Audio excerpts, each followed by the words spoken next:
Whether you believe it or not, masyado lang tayong sanay minsan dun sa weight na daladala natin, na akala natin ito na ang normal, pero hindi porket normal destiny ng Panginoon sa atin.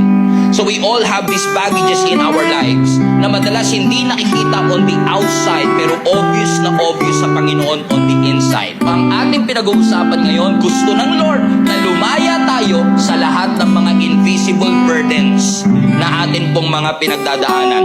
We became carriers of our history, na every time tayo ay nagkakaedad, every day of our lives, kuha tayo ng mga bagahe, pero yung mga pinapalet go at pinapag-get rid ng Panginoon ay nahihirapan tayong bitawan. Kaya nagiging spiritual hoarders ang maraming Kristyano, kasi kuha lang tayo ng hurts, ng pain, ng trauma, ng childhood memories, pero nakakalimutan nating bitawan yung pinapabitawan ng Panginoon sa bawat isa sa atin. Ang epekto,